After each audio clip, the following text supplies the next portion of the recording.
Communication. It started out as a conversation between two people, but as time went by and people's needs became greater, they developed more ways to communicate. Businesses today need to minimize incomplete connections. Therefore, it is critical that they provide optimal service. Xilinx desktop, mobile and web applications can process everything from normal calls and callbacks to chats, emails, and social media inquiries. Let Xilinx liberate your business.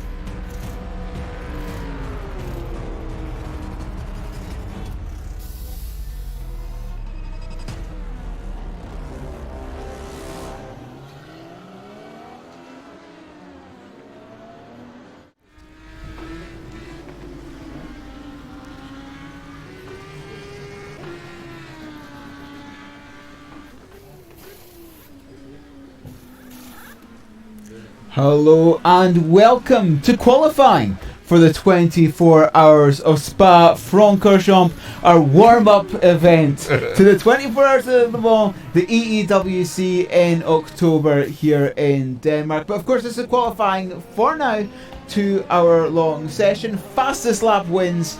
My name is Neil Heatley and alongside me I have Nick Newcomb. And yes, this qualifying session might be fairly interesting. Yes, I think it will be because weather front is moving in as we speak. So get your laps in early, get the dry boots on because very soon you may need the wet ones, as they say. Need the green and blue walled tyres soon, so it really could be the first few laps of this session may end up being the fastest. We've got 3 classes in this qualifying session and the race. We've got LMP1, LMP2 and GT3, so a lot of passing going to be happening on track, and the LMP1s really need to be careful. We saw in practice just before this qualifying session some interesting moments between the LMP1s and GTs involving upside down LMP1s at the top of the hill at Radio. Yes, which hopefully everybody's got out their system, because what we saw was the initial car had probably gone in a little bit too hot. It'd come off at the top of the hill, and there was a car following close by, went straight into it, followed by another one. But you know, things come in 3, so that's it.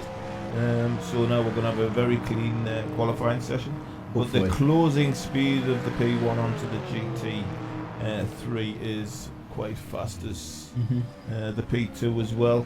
But I think if it stays dry, we'll probably see times maybe in the region of 1:52 maybe on the P1s.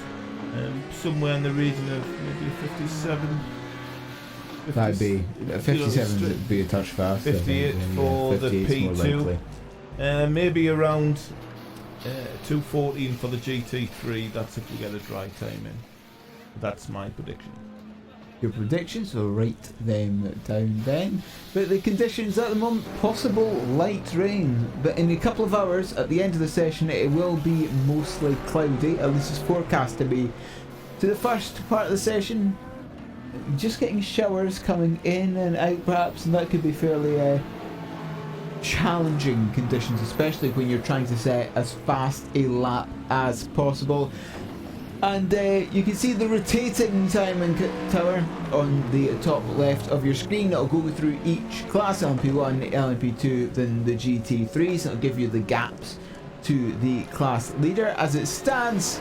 And yes, following various cars out on track. And behind us, as you can see in the bottom left corner, we've got the big screen, which will eventually have everyone on it, I think.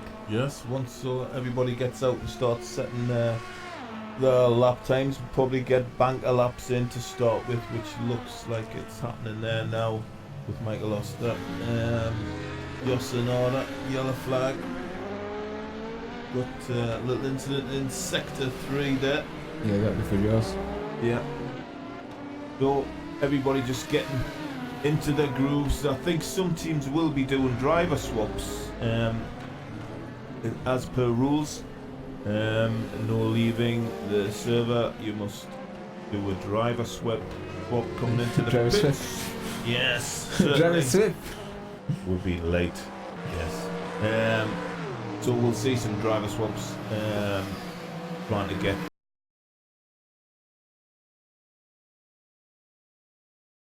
No. Oh, of course.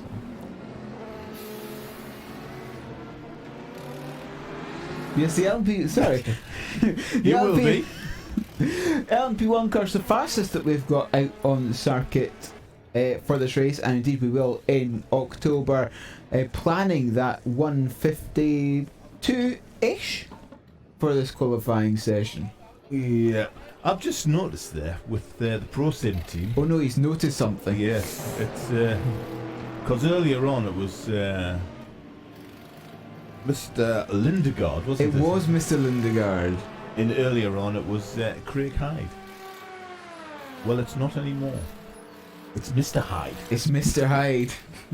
So that must be the way Pro Sim, the number 99 car, Pro Sim is going. Rather formal. Cool. So that's good. 99 Pro Sim, number 77 Scuderia Virtuous Sim Racing Team, and the 85 Ground Effects Sim Racing Team making up the P1 field for today. Also, you said the number 99 Pro Sim car. Something fairly interesting is that the EWC last year, they didn't use the number 99, they used the 007 when they came 5th in the LMP2 class last year. So there's been a number change there for the Pro Sim team. You might be superstitious, it might be one of the favourite numbers, you never know. But they've stolen that number 99 from Team Bernie, who are also in this race in the GT3, because last year they finished 12th in GTE at the EWC with the number 99, so they've had to change numbers to, it'll be somewhere in my notes. Yeah, they had a rather adventurous race last October, if I remember, but they went, carried on the full event and never stopped, so that's the spirit of the event for sure. So yeah, Team Bernie, all power to them, I say.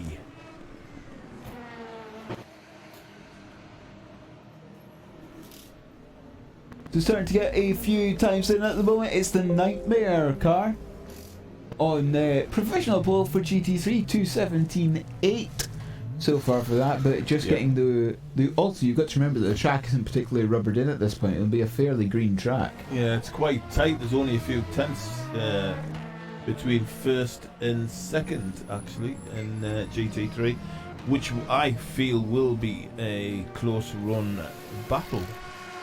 59s already for LMP2s as well. Henry Cynic.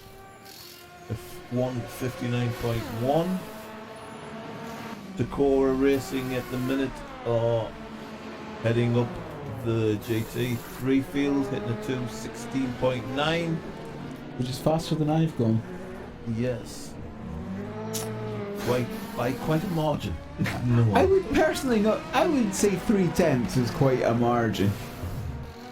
Multiplied by 24 hours.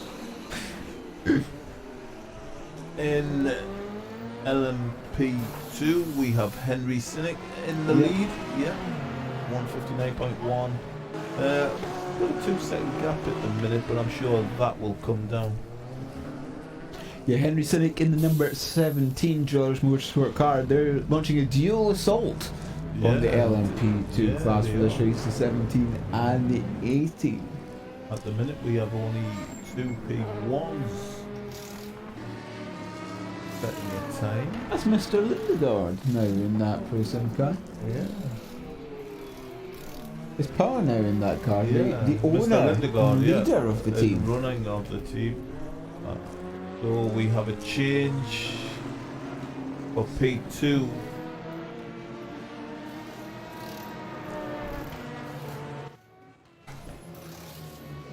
Yeah, we do have a change for P2, and the lead now is Elias Fernandez. with a 158.616. So the times are coming down. Fernandez in the 22 SRF team. Perrin Grau is in third position at the minute in the LMP2 class. No change yet in the GT3, with Socorro still heading that up. And Yosanada has just hit a 150.549 in the LMP1. Dirtily fast. It really is. Oh yes. So fast. And you questioned my... I learned... You did question my time. Yeah, I learned not to question you anymore. Yeah, one day I learned to not question you anymore. Today, however, not that day. Not that day yet. Yeah, it's a really good, solid time, 150.549. Has a gap of just over 1 second on the Pro Sim 99 car. No change yet in the LMP2 class. Number 77, Scuderia Venta sim racing car. They were in practice, but they've yet to make a show in qualifying at the moment. Yeah. Lachlan Andrews, Kristen Lewis and Cameron Coster, the three registered They were drivers. initially when the session first started, so Yeah, I they wondered were. if they had a problem.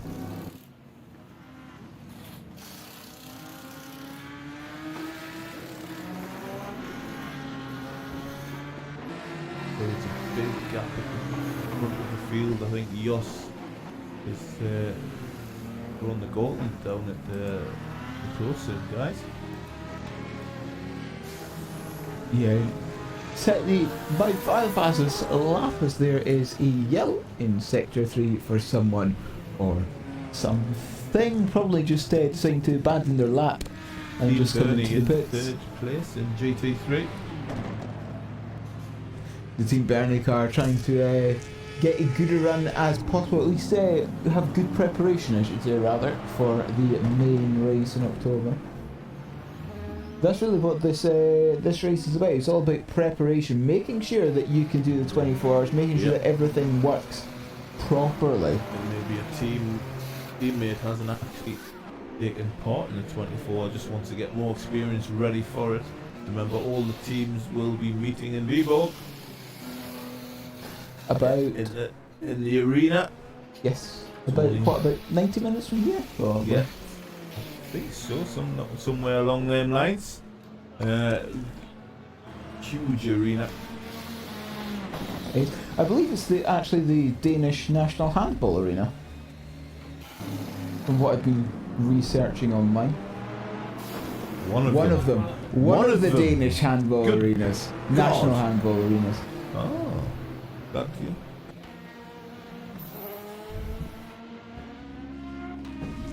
You're moving up to a bigger venue. To accommodate bigger all the venue. teams. Yes. A bigger, shinier venue. Yeah. Like, And somewhat similar to your forehead, Neil. oh, thank you. That's a touch rich coming from yourself. I don't mind, I got in first. You can't use that one now. It's when I was visiting my brother last month and he said, "Oh, your hair's thinning." It's like, thanks. I didn't, How are you? I didn't want to know that. I'm 22. This isn't supposed to happen at this point. We've got the Pro Sim cars come down. He's got a best time of 153.8, but just as I say that, Mr. Renata, it's a 149. He's just rubbing it in now, isn't Yeah, he? he's just rubbing it in at this point. Yeah. There is no need. Yeah, just give up now. It's fine. It's not getting beaten. Surely at this point. Yeah, beats my time 151, I thought, so that puts me to shame. We've got viaducting, we've got a yellow flag on track. Oh, do we have two Pro Sims in the server? No, Pow's on track at the moment. Ah. You know, Craig Hyde is showing up in timing, but not out on track at the moment. No, It could just be the driver swap actually, just doesn't. We've got a yeah, change at the top of the field for GT3 Bram Breland, 216.1. The T3 car. Yeah. So that's starting to hot up now. The main protagonist at the top of the GT3 field. And that GT3 field is stacked if you look at all of the drivers in there. It's loaded. It really is. There's so many talented drivers in there. It's going to be really interesting to see which one of them is going to come out on top. Yeah, we need obviously Sakura, Adam Korsakowski, Gregor Zbula, McLaren Maliki. I think my shout for the weekend is the T3 Motorsport Sim Racing, Bram Beelan, Goran Djordjevic, Heiko Kolvenbach and Alex Vitola. That's my shout from the GT3 field. Yeah, I apologise now if anything does happen. Yep, it's your fault. My fault. I'll take it completely on my shoulders. In fact, Sakura dropped down to 4th at the minute. And DMD that just shows you how tight that class is. DMD have moved up into 2nd. Alexander Hartwig and Rasmus Bonhoeft were the 2 drivers registered for that one. And something that I think I saw on the GTR community page earlier is that DMD and Viaductin are racing together this weekend. Same building? Yes, in the same room. Cool. Yeah, so obviously they posted they were having a meal, didn't they, after we posted our meal? So I presume they're racing each other as well. Yeah, that's great community. That's really good. Viaductin coming off a top 3 finish at the last event at Nürburgring. I can only presume because they've got the 2 different teams, the 2 competing teams racing each other in the same room. I can only imagine that there's going to be, I don't know, chewing gum put on the pedals. Yep. A stick of rock or something put behind the brake pedal or something like that. Oil over the steering wheel. Yeah. None of that's ever going to happen, is it? Oh, of course not. No. Oh, in fact, pull the plug. Oh, just pull the plug. just straight up pull the plug. Josh still there with a fantastic time of 1:49.850. He's got a good lead over Pro Sim at the minute. And we have Kristen Lewis in the car making up the final LMP1. No change at the top of LMP2. Henry Sinek at the top. And Bram Beelan with a 216.1 over DMD.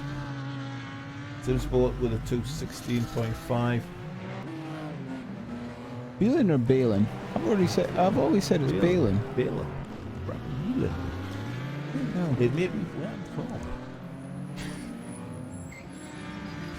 It could be tomato, or it could be tomato. It could be where you're from, about 60 miles south of where I grew up. Yeah. About that. Yes, indeed. It's just about the 60 miles. There's not much movement in the LMP2. 100 kilometres in GT3. DMD Simsport in the pit. Everybody else is on track. Not sure Joss is going to be able to improve on that time. It's a real good time. It's put the pressure on the other 2 guys. Remember, Simsport have got 2 drivers making up this qualifying session. To stay at full strength. Don't get tired, go for it. The Cora now back in the lead. 216.0, so that shows you how tight that is. 216.1. What I find fairly interesting is that for this time round, usually we've got the qualifying session split into 2, where one driver takes the first hour, another driver takes the second hour. It's the average of the times sets the grade. But this time we decided just to go one lap. One lap. It doesn't matter. You can have one driver do both hours, the entire session, just trying to crank out that perfect lap needed for the pole positions in the respective classes. There has been no real movement in the LMP2 class. No real All the movement. movement, yeah, all the movement. Cora jumped from P4 up to P1. Lovely. The gap is 0.1 to second position. Just a tenth over 7 kilometres. Not that much, That's really. really good. Not that much, really. Bodes well for the 24-hour race.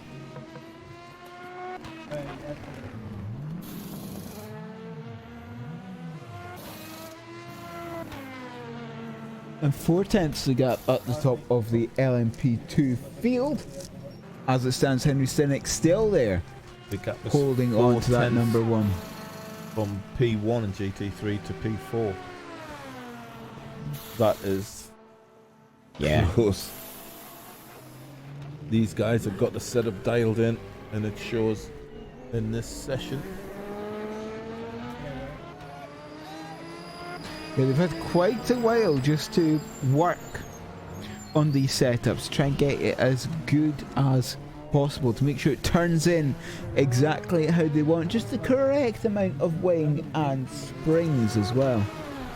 The practice for most of today, the weather's been close, it's been raining on and off intermittent, and this qualifying session is the driest time they've had in the last 6-7 hours. Oh yeah, it's been on and off showers. So Since about 1 o'clock, 2 o'clock. a 157.9 for Henry Stenick, Yeah, extends big his lead gap. at the top. Big gap now.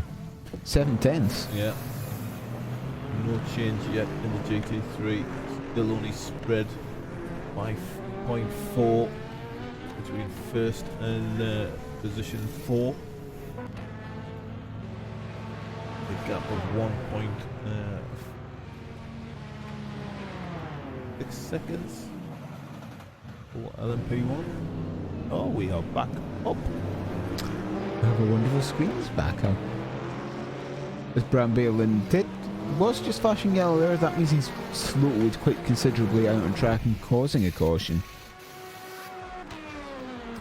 But in qualifying, cautions, well, we'd say it doesn't really matter that much. They always matter because you've always got to exercise caution when the yellow flag is waved. Oh, Jamie's in now. Jimmy Tatui is now in the Mouse 1 car.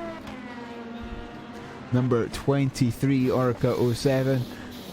Of course, the 2 prototype classes are spec classes. Yeah. With the Orca 07 for LMP2 and our very own modded version for LMP1 makes them just a little bit quicker, about 8 seconds a lap or so, 7-8 seconds a lap or so quicker around here at Spa. And of course the GT3, you've got 10 cars to choose from.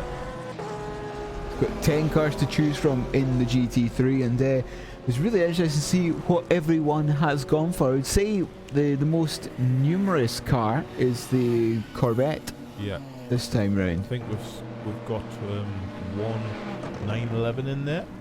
We've got a 720, an R8, and an Aston Martin, and the rest of them out there at the moment are the Corvettes.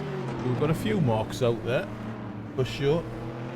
Be interesting to see how the Audi does on over this 24 hours, actually. Because a lot of people think it's underpowered on the straights, but I think it comes into its own through sector 2. Yeah, through the middle. Well, just the way you wish to set your car up. So, you've got 2 ways of setting the car up: flat out,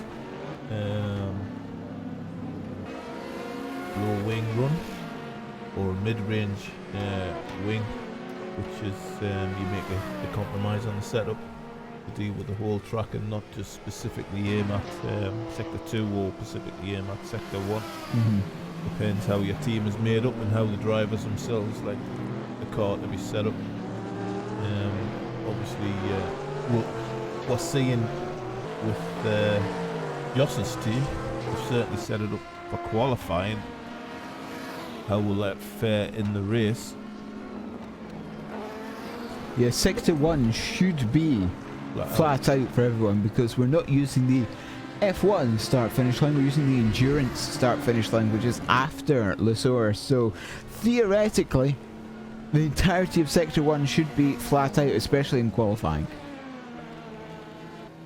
Yes, I think it's the best iteration of the track that you can use for sure. And we've got the long pit lane as well. You enter at the normal pit lane, you enter at the chicane, but you leave over the top of the hill at Radion. You've got to go all the way around, and that feels like forever when you're just stuck there in the 90km/h pit limiter and everyone is streaming by. The fact that it's 90, it could be worse. It could be 80. Yes, it could be 80, and that would be absolutely mind-blowing. Especially if you're tight in the race and you just want to get out and you just hit that limiter just that second too quick because you're desperate to get out in front of the car that you're chasing, or and then you cop a stop go catch the guy that you've been running after. So you got to be careful and not hit that pit limiter too early, or you'll cop a penalty. Yeah, stop go around here is painful, mainly because of that incredibly long pit lane. And roughly, if you take a drive through, you lose somewhere in the region of 25 to 30 seconds for a drive through. Just for a drive through, because of the length of the pit lane. Oh, Kristen Lewis there going a little bit too hot through the Source hairpin.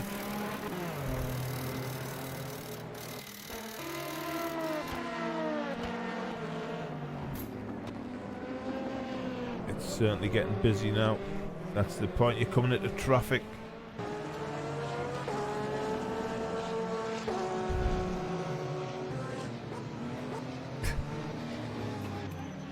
Joss is still up there in the lead. Henry Sinek is the lead in P2. We now have Sakura with a 2:15.6. Their best time, stretching out that lead to 0.3. Over DMD Simsport, who are still up there. They've just done nothing but improve through this session. So that's the way you want to be doing your qualifying session, gradually building up, and that's what DMD have done. Yeah, just pushing the car just ever so slightly more throughout the session. Until well, I say for the first hour you're just perhaps putting in bank laps. In the second hour you can really go for it, because at that point the track will have rubbered up nicely. Yep.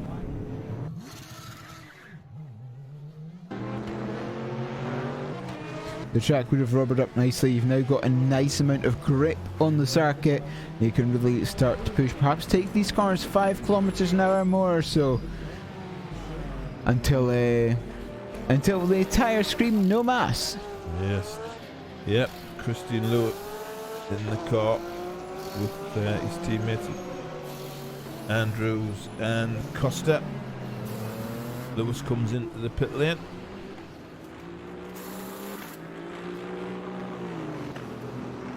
Possibly to do a driver swap, as that is the way you can swap the driver. You must come in pit stop.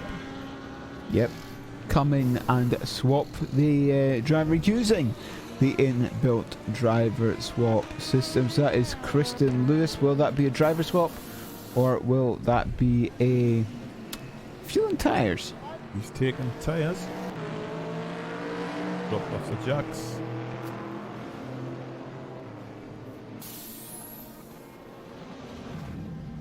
And he's off. Dylan just took fuel, fresh set of boots, going out to set another time. And you might as well just take a fresh set of boots every time, because he's the leader of the P2 at the minute. Yes, Henry Sinek in the Drags Motorsport car. Formation flying there. You can see the sister car just behind. Would you say they're looking to get a tour? Yes. Yes, I'd probably say La that. Ferrari style. La Ferrari. The question is, especially around here, at what point do you pull over? Camel straight, probably. Yeah. Ooh, big That twitch was- there, wasn't there? that Big was- twitch there, but held it nicely. Pro Sim 99 with Mr. Hyde. Mr. Hyde now at the We'll give wheel. him his correct title. Expecting a Mr. Lemmet tomorrow as well. Yes. Or indeed this evening. Oh, look at that slow motion. The Isn't that beautiful? Viaducting car. Yeah, beautiful. In P8 at the minute. In the GT3 class, it is a tight, heavily loaded class for this race indeed. But I'm sure they'll do what they always do and give a good account of themselves. Watching Bram Balin now, and you can tell that he's number one in the GTE class. Well, you could see Bram Balin because in the top left of the window, you had 0-1 on the LEDs to show that he is in 0-1th place. Yep, again, it's really close. He's got a lead of just over a couple of tenths, maybe. We'll see when the timing rotates round. the timing decides to rotate round. 10th and a half. Yeah.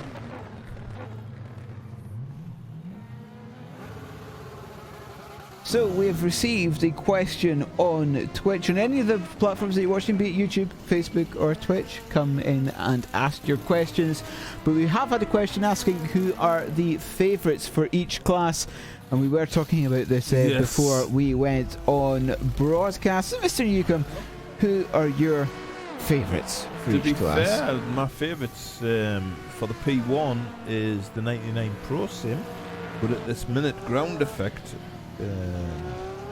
are in the lead in qualifying. Obviously, qualifying's one thing and the races another, we'll see. But at the minute, I have 99 Pro Sim down as favourites for LMP1. In LMP2, I have... Well, I did have the 22 SRF team down. Luis Fernandez qualifying that one.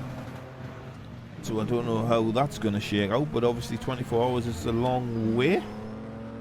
And in GT3, I have the T3 Motorsport Sim Racing down with Bram Buelan, Goran Djordjevic, and Heike Kovenbach, and Alex Waitola will be driving that car when the race commences tomorrow. So they're my favourites. Whether they will take the race is yet to be seen, because as we know, 24 hours in a race is a long way. Long and time. I would say, especially in the GT3 field, there are some very, very good drivers, and anything can happen. The qualifying has proven how close this field is. The race tomorrow will be just as close, and I think, knowing some of these drivers, they will be having some real long engineering briefings, going through the difference that a stop can make. Yeah. Double stinting tyres, which tyres actually to go for. Keeping an eye on the weather could be a game changer as well. So we'll see. But qualifying at the minute is, we see, as important. But it's not the be all and end all in a 24-hour race. And as you can see, the weather at the circuit, well, say at the circuit, you can't really see the circuit at the moment. If you look towards the southeast of Liège, maybe perhaps about 30-35 kilometres, you'll be able to roughly guess where the track is.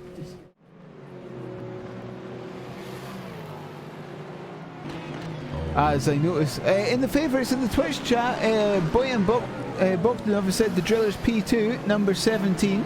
And it can't help to notice on the entry list, Bojan Bogdanov is listed as a driver for the Drillers P2, number 17 Well, he's got car. to support his own car. He's got to support your own car. You can't support a to you. rival.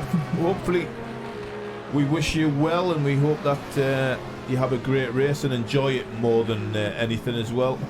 But definitely support your car, and if you may know something that we really don't in the power of that car. I know Drillers is a good team, and I know it's a well-established team from a long way back. So it's great to see the Drillers name actually back up there, taking part in the competitions again. Yes, when it comes to my predictions for this race, for LMP1, I've gone for the ground effect number 85 car, the one that Jos Arneda is currently qualifying on pole. You didn't say that half an hour ago, Neil. What do you mean? that is a complete. As we're having a look at the Team Midget Racing the treble 1 car. Yeah. Very Lovely nice. slow mo, because I think it may well have gone A little almost. incident, yeah. Look at that. That was a lovely held slide there, actually, coming out of Stavolo. There's the Pro Sim car with Mr. Hyde Currently driving. But yes, in LMP1 I did pick that number 85 ground effect I'll car. let you off, yeah. Go on.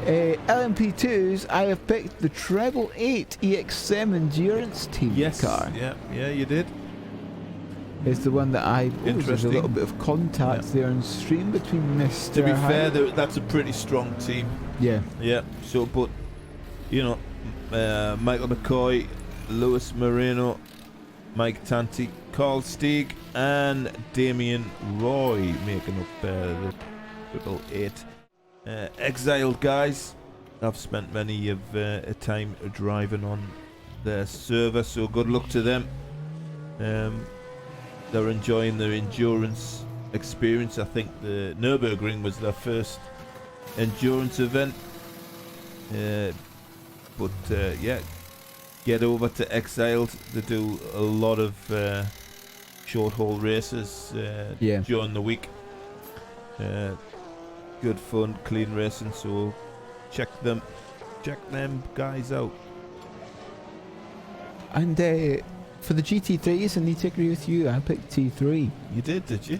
I did pick T3 for the GTs, but someone who isn't here qualifying this evening in the GT class, it's the number 27 AKR car, Alvaro Inchauste. There we go. I can't. Yes, well done, Neil. Well done. The problem is that I can't read my own. The problem is that I can't read my own writing for the name. That was the main problem there. Have you seen your writing, Neil? Unfortunately, yes. It hasn't improved since junior school when your teacher pointed out you really need to improve it. That is actually true. My primary 2 report card says that my handwriting is horrific, atrocious, and yes. it hasn't improved since then, since about 6 or 7. Was this a statement by yourself to say, I'll show you? That's entirely true. Was this your rebellious self saying, I will not improve? Yeah. To be fair, it's a strong lineup. But Alvaro's just going to do the race and go for it, isn't he? 24 hours. Yeah, he's doing the 24 on his hours own by himself. Yeah. I've heard of guys doing that before. Me, myself alone comes to mind. Yeah, it's a tough gig. Doing it 24 hours by yourself. In the GT3 is a full stop is 55 seconds. The question is that enough time to run to the bathroom? Why run to the bathroom when a bottle will do? Wonderful. No. I may be giving him ideas. You never know. Give him time-saving ideas.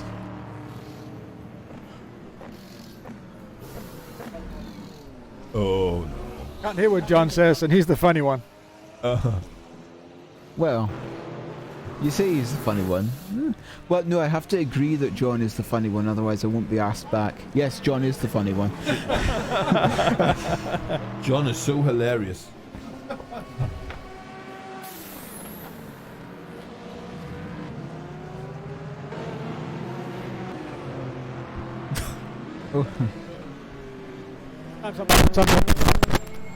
Wonderful. Wonderful. Oh, Don't mind us, everybody. Peter is adjusting himself. I'm adjusting my own volume. Sometimes I'm on, sometimes I'm not. I was just noticing again how, have you noticed how the guys frantically avoid the AstroTurf sections of the track? Yes. Surprise!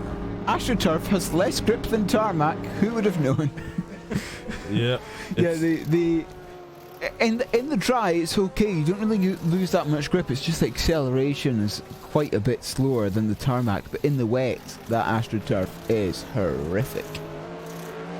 It just, yeah, you just lose grip, and away we go into the runoff. You got to hope you do it at pull-on, because at least there's some runoff there, and also on the exit of Peath Path. But if you do it anywhere else, you're heading for a high-speed accident. You certainly are, but Better now than in 2006 when I went there the first time. Ooh.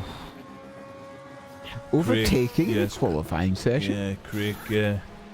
I think it would have still compromised his lap. Perhaps, maybe. Yeah, by a tenth or so. But it's not the ideal place because you really want to get a real fast run out. A little squirrely going into the bus stop there. Good exit.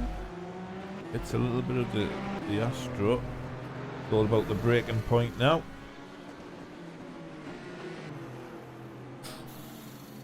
Yeah, throws it in. I think he lost a little bit of momentum there. Still looking like...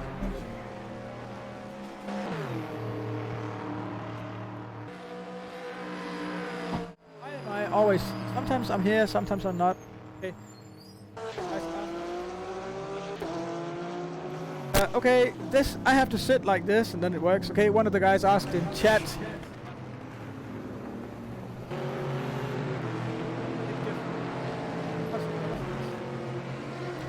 Oh no, we've lost Peter. We've Yeah, lost. you're losing me all the time. One of the We've guys lost in the our chat commander, told us Peter. to figure out which car was which now that the driver names ain't there, but we're going to fix that for tomorrow, so you get to see which. Yeah. Yeah, we'll have the drivers down on the live timing. You'll be able to see which driver is driving the car, gaps to and from. Ready for the race tomorrow. At the moment, on the bottom, you have the Pro Sim at number 99 Chrome car. Lovely, shiny.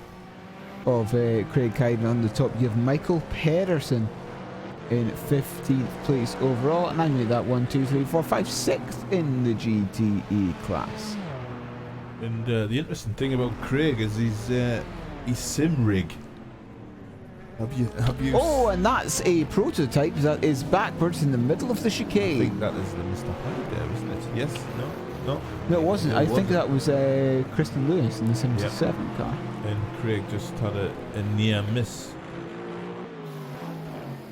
An ever so slight near miss. But yes, Michael Pedersen at the moment in 16th place overall. Running the... which car is that? Let's have a look if I have it in my notes. Who knows? It might be here. It might not be here. You've written them up, sir. I have written them up, but the problem is that I can't remember. He's in the number 69 MSP Sim Racing car. That's the one that he's in. I'm just trying to bring up Craig Hyde here. Not literally, obviously, or metaphorically. Yes, metaphorically.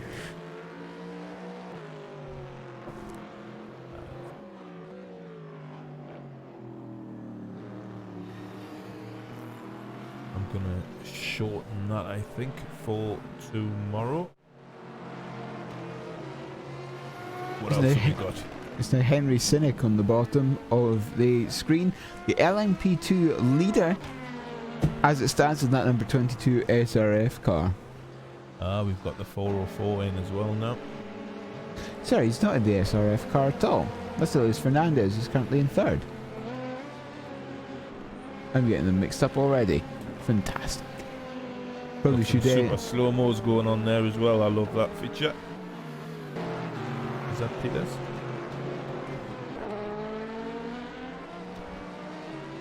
Henry Sinek. We've still got Brian Beelan at the front door at 2:14 now. The rubber's being laid down. It's getting faster and faster. I did say 2:14. You did say 2:14, and again I doubted you. Again, he doubted me, Peter. And he's looking so smug with himself. Look at me, I was right. Again. You know. As always.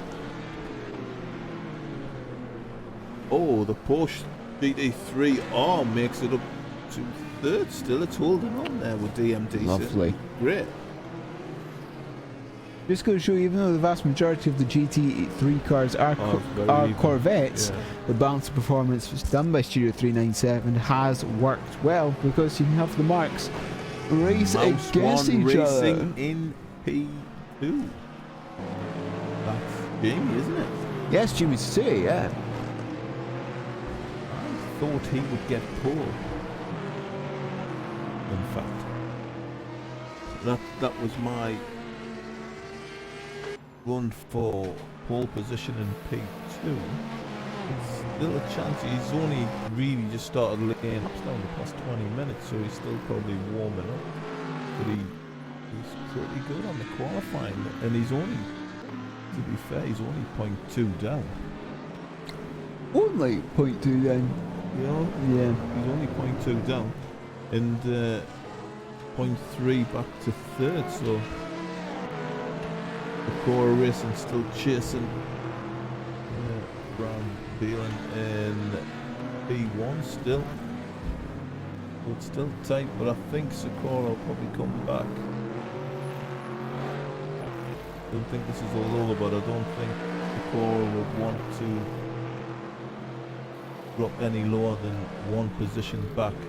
No. That's true. Certainly When the not, race no. starts tomorrow. They certainly don't want to have the problem of overtaking another car, especially if it's the Porsche 911, because of the power of that car coming out of slow to medium turns is quite excessive. At least Fernandez, you can see on the bottom at the moment now in the art car. The art Oracle 2 is now gone back to Mr. Howard. Oh, 3 wide! Oh, almost!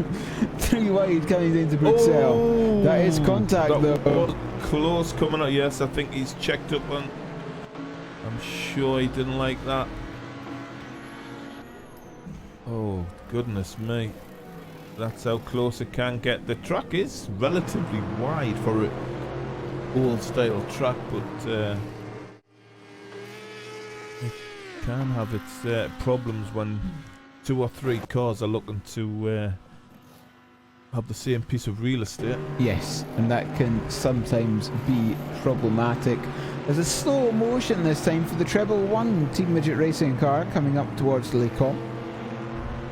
And oh, the rear end is getting away on turn-in. Gave and away from the Audi, didn't it? There. A little doot into the tyre barriers. Just in order. Getting ready to start another 2 or 3 lap sequence. See if he can improve on his pole position time. That's coming out the pits now. On the top screen is Jamie Tsui, currently 6th overall, trying to gain that one more position needed to get that pole. Yeah, he's a fast driver. I've been in a couple of races where he has driven, and he's a good, fast guy. That's for sure. He knows how to get pole positions. That's for sure. And Tsui, they're just trying to take the scenic route at Le Comte, and almost a little bit of miscommunication there between Tsui and Hyde coming down towards Bruxelles. The LMP1 car on the on a fast lap, trying to chase down Yosserneda. 2.6 seconds though is what is needed. We have Maliki back in the Sakura Racing team, trying to make the difference, trying to close down on the T3 car, which has provisional pole at this minute. And we have Core Racing at Got a question. 88. Vilken som är detta? Och svaret är att det är R-Factor 2 av Studio 397. Så du, man kan shoppa det från Steam och jag måste säga det är jätteroligt att spela. Och köra. You need to clear your throat, Neil. There's something clearly wrong. Let me clear my throat. Yes, it's R-Factor 2 by Studio 397. It's a very, very fun sim to play and drive in. Yes. You don't do that much driving lately, do you? I don't do that much driving anymore. Although when I do, I still have the possibility to beat you on lap time. Oh, yes. Still there though. Still learning to set cars up though, Bonnie lad. As Why? you say. No, stock setup is usually fine most of the time, isn't it? It's Francorchamps comes to grief. Has to start again. Joss is still pushing, even though he has a fairly safe lead, I would say, at the top of P1.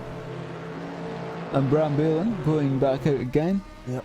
3/10 of a second. 3/10 of a second really doesn't sound that much.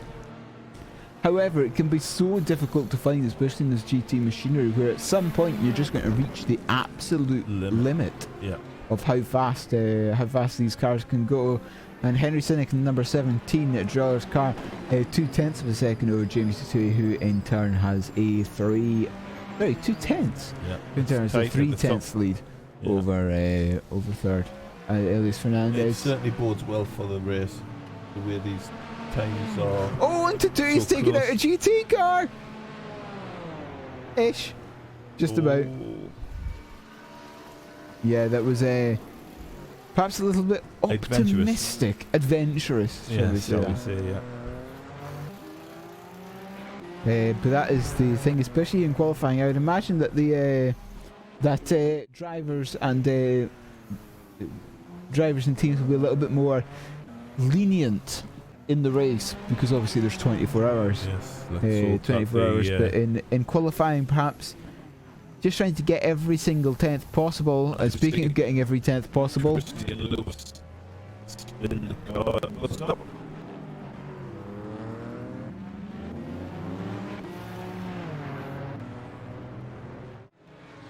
that was Christian Lewis just going for a little bit of a spin cycle at the bus stop chicane. It's very easy to do in these prototypes. He's okay braking for the majority of the time coming down towards Le Corme, coming through Pouhon, for example. But when you get these massive braking zones, you have to go all the way down to first gear. That rear end starts to become a little bit free, and it's actually quite easy to just lock up those rear brakes. Sure.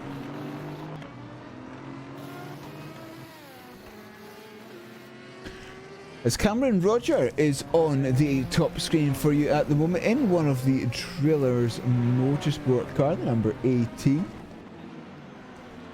Trying to join his teammate at the top of the LMP2 timings.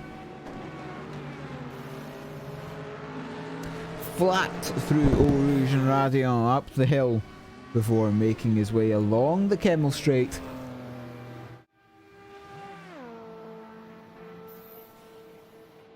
It's 318 kilometers an hour at the braking zone for the number 18 car.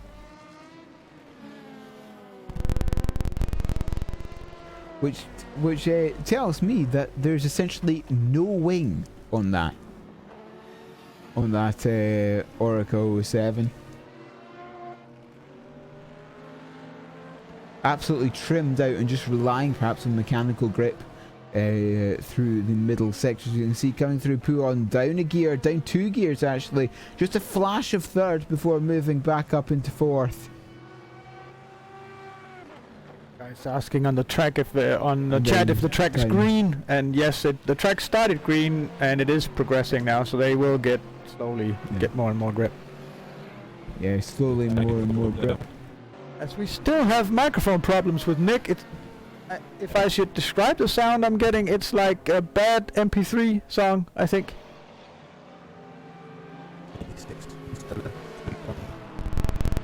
Yeah, the track is green. It is slowly progressing as you would get more rubber being laid down by 21 cars circulating for a couple of hours. So theoretically the last lap should be the fastest, but it doesn't always go like that. If it doesn't start raining, because from the weather radar and everything, it looks like it actually should be raining now, and it's been raining in the practice all the way up to the beginning of qualifying, so...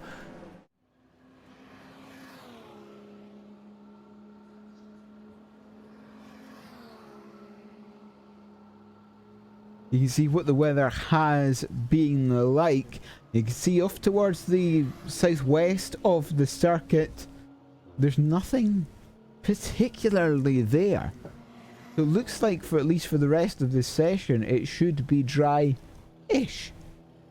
Yeah, well, you can clearly see that it clearly should have been raining for the last half an hour. Why it doesn't, I have no answer for that. We checked it twice, that everything's set up properly. But, yeah.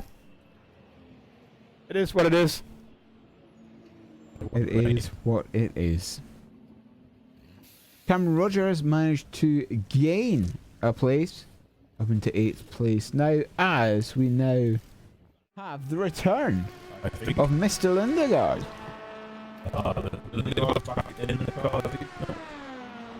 The return of Paul Lindegaard.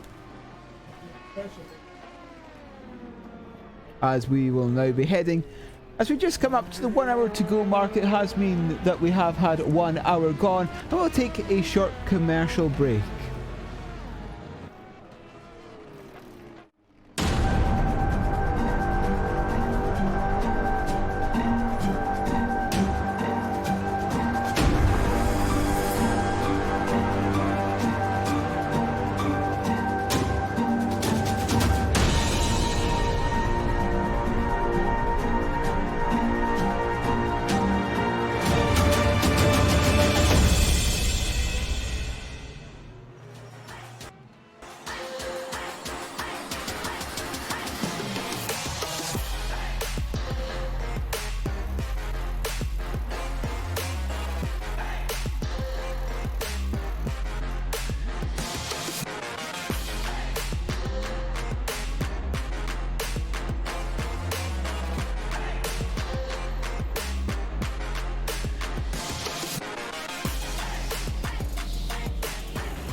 Communication. It started out as a conversation between two people, but as time went by and people's needs became greater, they developed more ways to communicate. Businesses today need to minimize incomplete connections. Therefore, it is critical that they provide optimal service. Xilinx desktop, mobile and web applications can process everything from normal calls and callbacks to chats, emails, and social media inquiries. Let Xilinx liberate your business.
as we come back in just 57 minutes and 45 seconds left in the session.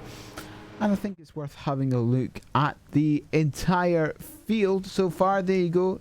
Well, if you have a look there, LMP1 is Yosserneda, then it is Prosen. Craig Hyde's currently faster than Paul Lundegaard, and then it is Christian Lewis in third place. In the LMP2s, it's the Drillers, followed by SRF, followed by... One. Oh, sorry, it's Mouse 1, you're right. Sorry, it's GT2, then Elias Fernandez, your top three. And in the moment in the GT3s, it's Heikki Kolvenbach in T3. Then it is Mikolai Malicki and the DMD Simsport car, Rasmus Bernhoft, currently in that one.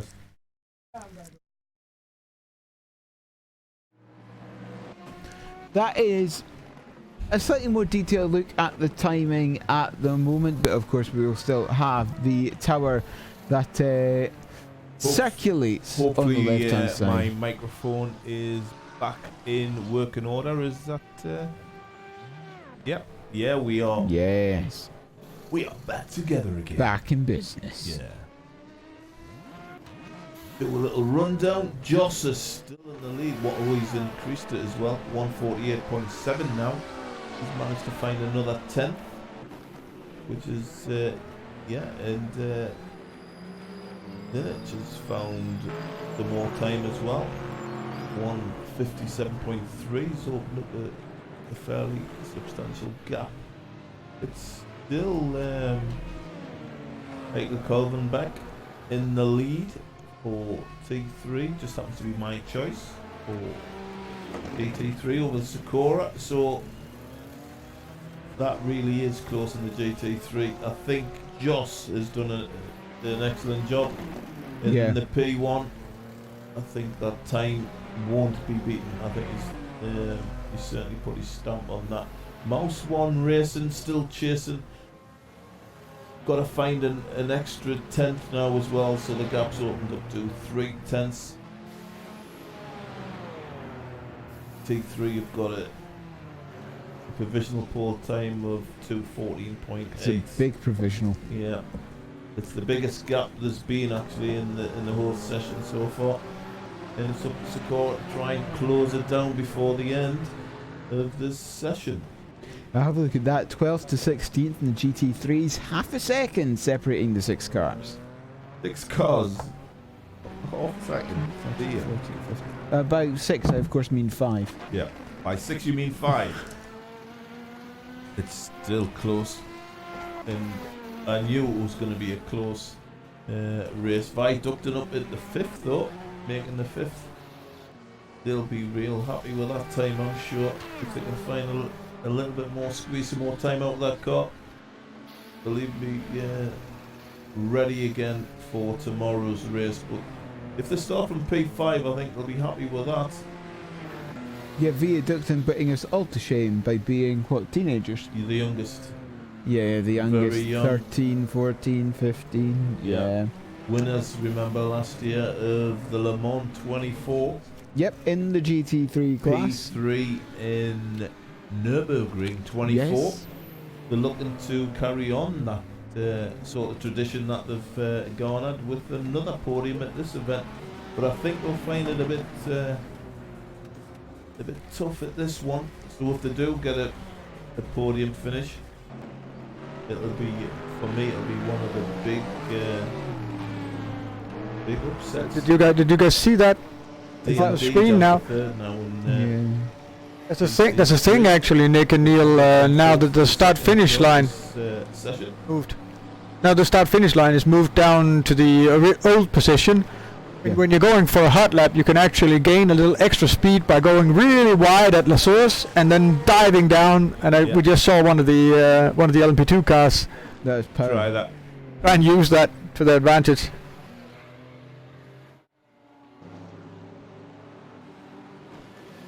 As we're having a look at Mr. Lundegaard coming through Puon now, so planted this LMP1 car. But you've really got to think, oh, but there's a lot of traffic ahead. as we're now having a look at Yossar Neda, the current provisional pole, and that's not gone well. I think here's he's Lindegaard just having again. a go. He's just trying to improve his own personal time. I think his provisional pole time, I don't think will be better at this session. No. They may just turn it into a race practice session at this point. Yeah. But that's 52 minutes, that's enough to do a stint, isn't it? Yeah, for sure. It's down to Stoll. That GT3 field is so close. Yeah, we have a gap of 3.1 from Joss. Oh, no, Heikki Kovenbach's just going Down even to close, yeah. faster. Oh, has he now? In the T3 car, that gap is now 6 tenths. 5, yeah. Incredibly fast in these GT3s. Yep, I feel vindicated. Oh, Viaducton. Big move to P3, provisional P3 as we stand. Which would be very good, as you can see there, as Oh. Mr. Lindegaard has gone backwards. He was pushing it. You can see him doing the Yeah. lockups on the front wheels Yeah. and all the corners. Right, lockups. But And here is the Viaducting car, just going a little bit too wide at Stavolo and into the Wow. barriers. move along, nothing to see here. Wow. Oh, but P. Oh, you're not, are you? It's not me that's doing that. This is Stavolo, isn't it? The right-hander coming There's into the no back need straight. to relive yeah. this moment, poor guy. Who threw out the oil? Yeah, but P3, provisional P3 is a tremendous effort. Absolutely. It really is, tremendous considering when you see what sort of teams that they're up They're against. up against, yeah. This is a real test. A real test for them. You guys looking at the top 3 in the LMP2 as well? Yeah. Oh, That's Top 3 now on P2 ones that come. Yeah, that's really tight. behind us. really tight. yeah, Jamie Tatui Oh, still chasing. yeah, just just the 4 tenths between the top 3 down P2 as it stands. I just noticed that the P4 car, Hundredths of a second separates second. the and third. P4 LMP2 car just left the pits. I could see because if you check the standings or the timing tower, it lights up in blue, and the guys are either entering or coming out of the pits, so you know that they're on their way in or out. But I just saw him on the way out of the pits, so he's up for a new try with is it 0.7 seconds behind? Yeah. Henry Sinek has had the lead from the off, really, hasn't he? And he hasn't been bested yet. If he was to lose provisional pole right at the death, I think that would be pretty cutting, wouldn't it? But the You've got guys to remember, are it is chasing. 24 hours. Yeah. There's a lot of racing going to be happening. I think it's kudos though to take the pole position. It's a few brownie points, that's for sure. Like, Thanks, Fernandez. It's like the race. It's like the race for the right to the first pit stop. Yeah. To decide on the tactics, Fernandez has thrown that car into every turn. I'm not sure it's the fastest way around the track, taking a lot of Astro. I'm not sure if that's the right way to go. I think he's trying a little bit too more. Now, of course, the question is, at the moment, how many laps is the leader going to complete in this race? Ah. Now, Oh, here we go. Neil has had his book out. I know. I've got my book out. I've got my book of statistics and mathematics beside me. It will work.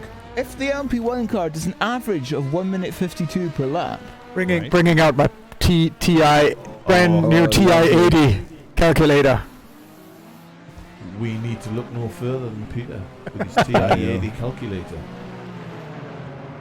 if they do an average of 1 minute 52 per lap, Okay. which you can see, Yasser Nada's done what, 149 at the moment, so 3 seconds off. Yeah. As an average lap time. Yeah. They'll do 771 laps over the 24 hours, which is a lot. And that translates into almost exactly 5,400 kilometers. Good God. I'm guessing 734 laps. My bid. Yeah, 771 is if it was a perfect race, which it never will be. So I've got to write these down. Mr. Muncombe goes for 734. Yes. I'll go for 745. Oh, do I go under or over or between the two of you? That's a good question. I think I think in the light, in the night even, there may be a little bit of contact. I'm going to go for 716. Okay. You go for just one more, Nick. That's you. 745. Oh, 745. That's 11 more. Okay. Yeah. How about you, John? Number of laps. What did I say? Number of laps completed by the winner. Okay. John's giving us a face I've Go never on, seen John. before. This Looks is like perplexed. it looks like he's been. Perplexed face. Oh, the He's got his calculator calculator out as well. Oh. It looks like he was being whipped or something. Got his balls in some kind of screw or Have you something. seen that look before? That's worrying, not Peter. Could maybe look like he had his balls in a vice or something. I was just slowly tightening and tightening and tightening. 734 you picked, wasn't it, Peter? Yeah. Yes, it was. Okay. You noted it. You took note. Yeah, Okay. I've got these written down. We need Kenneth. We need Kenneth over in race control to give us a bid as well.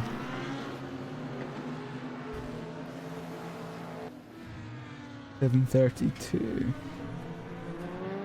Got all these written down. We'll see what you'll see at midday on Sunday. Who's closest? I have a feeling it might be none of us. The winner has to nick 4 fingers of vodka. Go in on. one go. You're saying that like as a punishment. Oh, That's a bit drastic, isn't it? vodka. There's the Team Midget racing car on the bottom. The Treble One currently I in actually 19. like that. Come on, can we have the guys in the chat give us a bid as well? We'll take notes. Yeah, guys, get onto the Twitch chat and give us your predictions for the. Yeah, sorry, I am lap generally count. very loud. Not only Twitch, but also Facebook and Sorry about YouTube. Yeah, well done. All of them.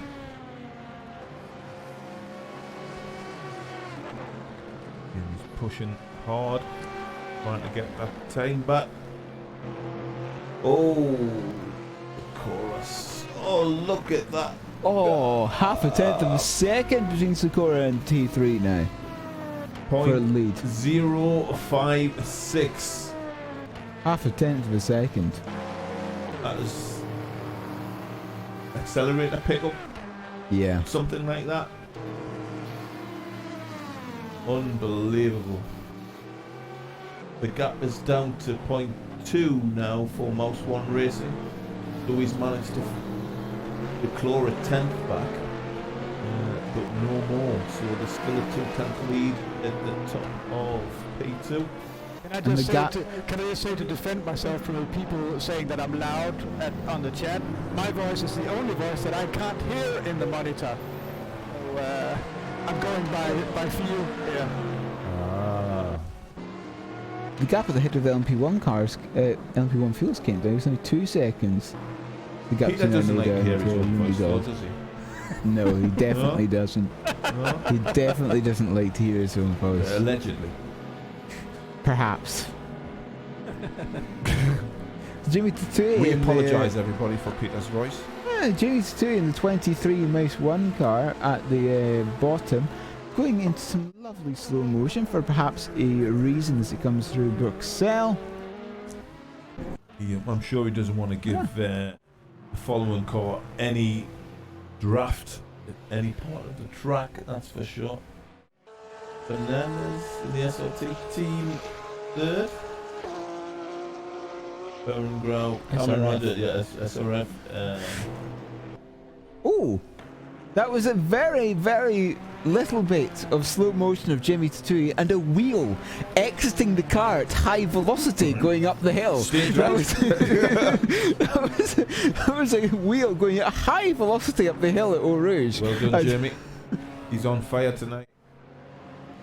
We have a total of 611 laps. It was a divide and conquer tactic. Good evening, Zhao. Hope you're well. Listening in from Portugal. It's meant to be nicer weather there than it is here at the moment. Yeah. How was the weather Just there, thinking Joe? the same. Yeah, we've had. I bet it's warm, is it? We've had quite a bit of rain here over the last few hours. Yeah. How many laps, Joe? How many do you think? Oh, It's raining in Portugal. Oh my God! Stop That's the not clock. possible. It never rains in Portugal. That's not possible. Only during the football season. I was thinking of Dear beaches God. and palm trees and stuff like that. And he's on holiday. Oh, he's going to Spain. That's why. I don't blame you. Yeah, enjoy your holidays out.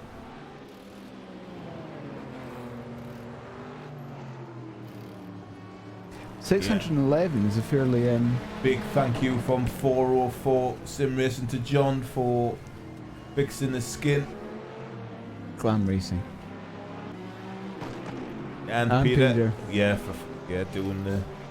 It's now 1.5 seconds the gap at the head of the LMP1 field. Mr. Lindegaard's found a lot of pace suddenly in that Pro Sim 99. Yeah, well, the rubber will be getting laid down now, isn't it? Oh, he's, yeah. He's pushing hard. I knew he had it in because I saw during practice sessions that he had a time of 150. He's just hadn't found it. Now he has. Maybe he'll start chasing. Is that Joss now. Yeah, speaking of Joss going backwards at the F1 start finish line. For sure. And I must say, having the LMP2 field at the moment, Michael McCoy in that treble 8 EXM racing car is, well, you can see it up there on screen. He's 3.2 seconds off of the next car in class. But I believe that's because they're going for race pace. They're not trying to qualify. Do you think that? I'm hoping that because they're my pick. I hope he wasn't. I hope he wasn't gunning it to cross the finish line where he thought the finish line would be, because it's not. It's the old endurance. As long finish as line. as long as nobody hits the pit limiter like happened at Road America last week.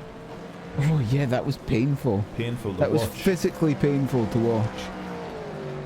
As Chris Hines got back into that. Yeah, 99. he's just got out on track now for the opening lap. Straight from the pits. Trying to close that time down to just now. They've found something. Maybe they've worked something out on the setup. They've got a few minutes left to get this time down. Trying to close Joss. So Joss's time is still there to be attacked. So I think he's probably going to start thinking about trying to improve it himself. Gap is now 1.5. It was 3. So they've literally half that time. Half the gap, yep. Do you guys listen to Midweek Motorsport? Occasionally. Occasionally. You know the news in Spanish. Yes. Yeah, I'm going to do my best now at reading chat For the news in messages French. in what I presume is French. Yeah. Clément Sure. Martin cadre entre le femmes faire le qualifie. I'm going to nod and agree because I don't know how it's supposed to sound. It sounded good from here. Yeah. Now you have to guess Oh, we've what got an I'm Audi. saying. We had an Audi facing the wrong way there. I feel we might see a couple of, as the signature racing car, I believe, we're about to have your lovely slow-mo from. And that is the Audi. Here we go. The treble 1 coming up to the source, the final corner. He got a bit greedy going into the source. He got onto the white strip, possibly some grass as well. And as soon as he turned in, he lost the rear. So it was quite simple accident, really. Yeah, you do that when you don't have a proper entry. You sometimes just lose your rear. Yeah, it just rotates that bit quicker than you expect. A little bit of a lock up there from Mr. Hyde. From Mr. Hyde. It's all very, very formal, I've got to say. It is very But, formal. And it should stay like that for the 24 hours. Hey, Sharp. It will stay like that for the 24 hours. Mr. Hyde, Mr. Lindegard and Mr. Leonard. There's your Tornado in the car in number one. Oh, look at that in the 85 ground effect. Still pushing hard. Obviously at this stage of the game you don't really want to be sitting in the pits, and he's pushing really hard there. It's getting a little bit untidy. It's the B32 racing car. It's gone faster, but not fast enough to improve its position. We had a chance to get down to see the guys. Unfortunately, we couldn't make it today. But, thanks for the invite from the B32 team. They're not that far away, are they? No. 5 kilometres. Might get a chance on Sunday before we head back to myself going back to the UK and yourself heading up to Heading across to Sweden. yeah. Across to Copenhagen, then Stockholm. Extinguishers. Extinguishers. Extinguisher. I shall say this only once. Extinguishers. Because apparently Henri is on fire. Yeah. Henri Cynic and they. Oh, and that gap is now half a second at the top of the LMP2 field. Oh my goodness me. He's improved his time all the way through this session, to be fair. Yeah. He's not going to relinquish provisional pole. Haken Kovenbach has gone ever so slightly faster because that gap is now 900ths of a second as opposed to 500ths. Oh, well, so he's he'd gone be pleased with ever that. so slightly Ever so- faster as Haken Kovenbach in the T3. Yeah. There's Henri. Oh, God. There's the Arch car. I think we call it the Arch car. The Arch Weekend, yeah. That's for sure. Very nice. That's actually better than Rebellion. Yeah. Rebellion Outcast for Le Mans, I think.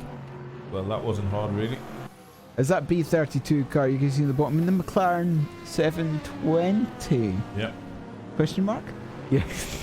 We can see the rubber actually forming on the track now. Especially in the big braking zones. So that's why some of these times are starting to come down that a little bit.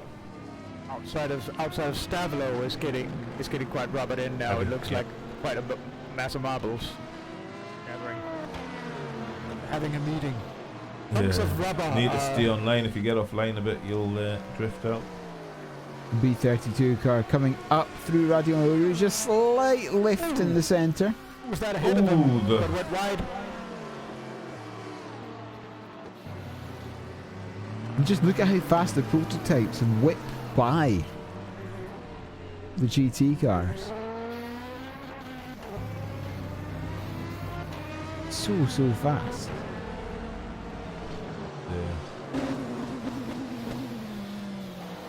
Yes, on board. On board. On board with Fernandez. Let's follow him through this lap. Do you want to Start talk of a new lap. Oh, we leave it. Amazing. Amazing. Wonderful timing. It's like the F1 feed there slightly, wasn't it? Amazing timing. So annoying, that one. I think someone else We'll was bring putting it up back a up. very good first sector, and that was why it changed to that particular car. Yeah. Yeah. As we're on board with the B32 car Yeah, now. Henry's... I'll keep an eye on the P2 guys. On board with the B32 car now, coming out of Stavro and through Paul Fer, using off the cabin inside, Loose rear end. suddenly turning straight in a right-handed corner. Really not what you want to do. You can see the speed building up right there in the bottom, 250 kilometers an hour coming to Blanchimont, still flat out through there Coming up towards the bus stop chicane, the question is where will he brake? Just after that white line that crosses the ground, down into first gear, right and left, trying to perhaps avoid those sausage curbs. You know what I do? I clatter them. I climb all over them. You're going quite heavy in that section, don't you? And then coming up towards the source, the final corner, 215 on braking before turning in. Do not turn in too early, otherwise that inside wall will have a nice little meeting with your right front wheel as we go down, diving down the hill, coming across the line. What is the time? It's 2:17.859 for the B32. Not able to improve position as sailing at the top of the hill. Lovely hold there. Well held. Very well held, the 720S. Where did they brake for Lecom? The 100 board, pretty much the 100 board on the left hand side at the top there. Through Lecom's second, and into third just in the apex. Until the final part, and it just looks like there's a little bit of understeer in that car, especially through that gear change as they now go back. We have movement in the P2 field. SRF have moved into P2 with Fernandez, which pushes Mouse 1 racing down into P3. Fernandez has managed to place that car in P2, but Brynja Gold at the top of the hill. Sideways, sideways, sideways. Oh, dead engine. That was a fairly high rate of knots, that incident. yeah, get it out the way now. Do it today. Don't do There it you go. tomorrow. You can see what happened to Brynja Gold again. Got loose already at the bottom of the corner. Yeah, loose at the bottom of the hill, and then And Joss Arnada has actually extended his lead slightly. He's hit a 1:48.4 now. So coming out. You talked about climbing the curbs. It was actually funny because I was just about to mention that requires like really soft suspension, and that'll work against you coming down through the Rouge because that'll make the car bottom out and be all squirrely when it hits the bump stops. Yeah, you've got to set your car up with a little bit of compromise, for sure. Especially through a corner like a Rouge with all the compression, it's much worse than on all other tracks. Corners like a Rouge anywhere else in the world. And Chris Hyde is Craig Hyde has actually had a really good time. A 150.2, but that was met with Joss increasing his. and as Hyde comes out the pits, you'll really see a danger point. It's just this bump there. Yeah. It can be so difficult for all of the cars coming out of the pits and going along the Kemmel Straight. 7 gears. Eventually perhaps moving into 7th. There we go. Just have a look at the pure downforce that's through there. So much mechanical and aero grip. 3 in front. It's painful for these LMP1 cars as well to be stuck behind GT traffic.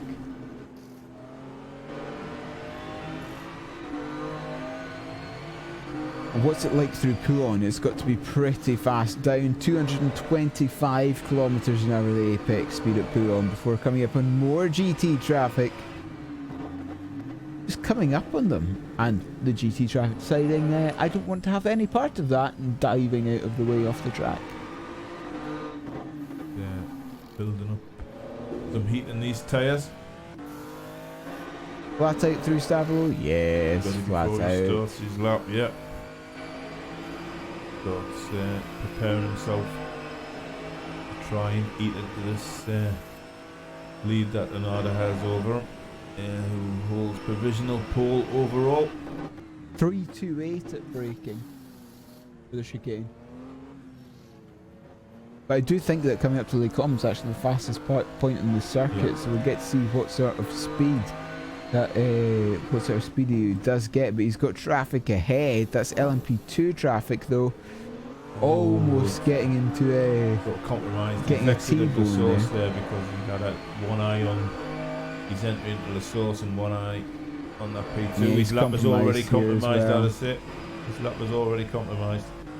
Constant speed all the way down Yeah. the straight. Yeah, that's cost him. And even with that compromised speed coming into the Lecon 335 at braking. Yeah. We still have Unbelievable. 27 minutes shy or over 27 minutes left of this session. So still time for movement in all the classes. Viaductant still holding P3 in the GT3 field.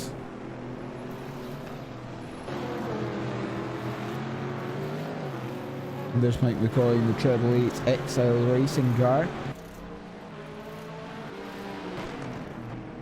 And back to the 99 Pro Sim car of Craig. Yeah, it is Craig Hyde.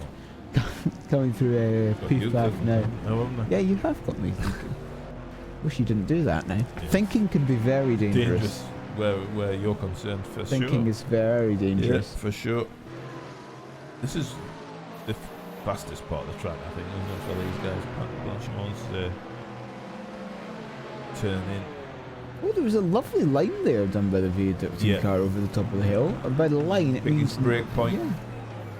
Brake disc. Oh, the rear steps out a bit. Brake disc still glowing from the initial braking point.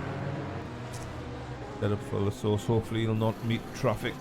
There is a P2 leaving the pits as we speak, but it shouldn't have any effect. There we go. There is a GT3 leaving the pits. Should be up with Radion down the Camel Straight as he hits the track. At the moment, Craig Hyde gets double the bragging rights in the Pro Sim car because he's Yes. managed to go 12 thousandths of a second faster than her. Comes the replay. What's happened to the B32 car? Oh. And assorted. I think they pressed escape before it really. Yeah, really before it caught on. happened. Yeah. Yeah. All we got to see was parked cars. Yeah. As we're having a few scenic views as well of the circuit. When the scenic loop, using all the drones and the helicopters and the... Pro Sim are really pushing hard here. I'm not sure if it's working for them at the minute. Car seems a little bit loose on exit of turns where you really want to be able to push the power down straight away. As DMD Simsport's gone into third in the Well, they've GT3 climbed back up. class. That class is just so tight. Yeah. I think that it's going to be last man standing really gets that.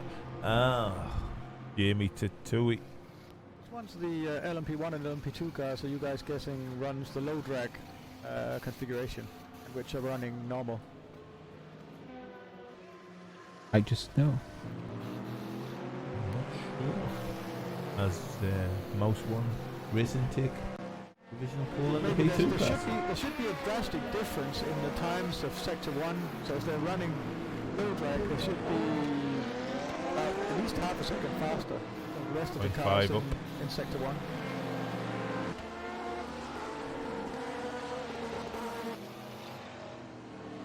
And Dynick still in the lead, 156.9. 24 minutes remaining. 24 minutes, so that's what about time for 5 or 6 laps? GT3 gap is 0.095 now. 0.095, but the top two are far away from everyone else. There's only a tenth of a second separating the top two, but then there's 1.1 seconds down to third. Then there's a second separating the next 6. Dear God. Top of LMP2 is on fire. Yeah, that's where the rubber laid down. They're now really starting to put the times down. It's going to be the last 10 minutes is going to be pretty interesting, I'm sure. Absolute minimal fuel in the last 10 minutes. Yeah. What I need to do an enough to get animation, round. I need to do an animation on the timing chart when a car beats its best time. So if the best time improves, it needs to blink or light up or something. Yeah. That'd be cool. I mean, how hard can it be? Just takes time, mate. Just takes time. Just takes time. Just takes time.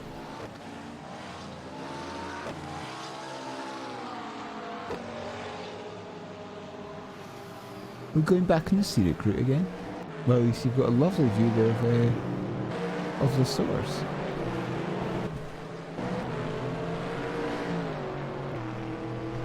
Michael Pedersen. Dubstep party down at Piff Puff. Yes, the dubstep. There's a couple of points in the circuit where you can hear dubstep. It's the start-finish line of the Piff Puff. There's some nice Eurobeat dubstep trance. There's a concert going on in the parking lot down at the bottom of a Rouge. Yes. You can see the stage and everything with the DJ and all of it. He's playing Jimmy Broadbent's favorite piece of music. What, Deja Vu? Formula Drift?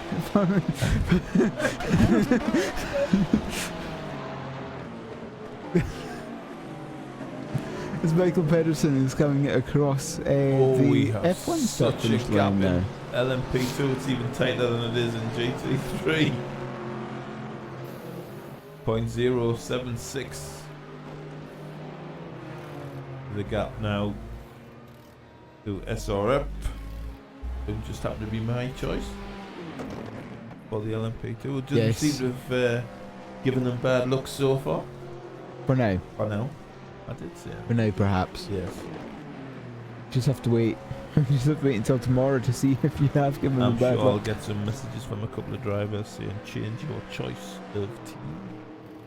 Then you go. Change your choice of team. You've put the voodoo on us. Yes. Put the bad juju on us. Mr. Hyde is still trying to close that gap on Joss, who has really held it for quite a while in this session. Once he got out there, at 150 immediately, didn't he, on his initial lap, and then has slowly brought it down to where it is now.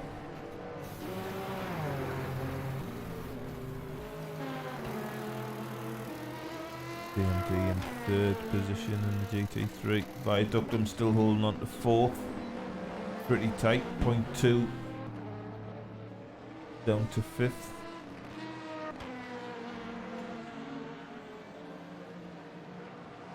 Oh, Mr. Hyde has just beaten his He's lap gone time. faster. He's now under 1.5 seconds, that gap.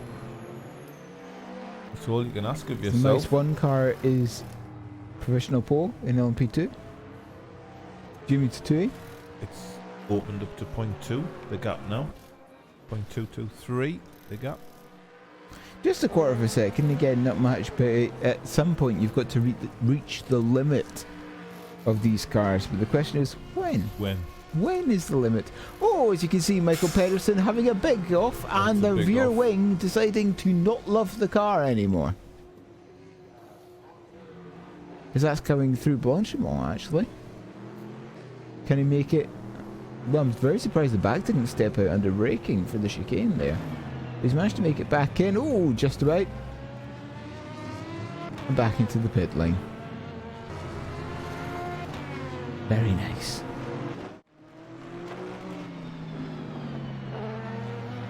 So we are down to 19 minutes remaining of the qualifying session. Time for a few more laps. And at the top now you can see the car that's currently in second in the GT3 class is Mikolaj Maliki in the 88 Sakura Racing Poland car. And again, the gap there, not too much at all. All needs to find is a tenth of a second. Yeah, the gap was 0.95.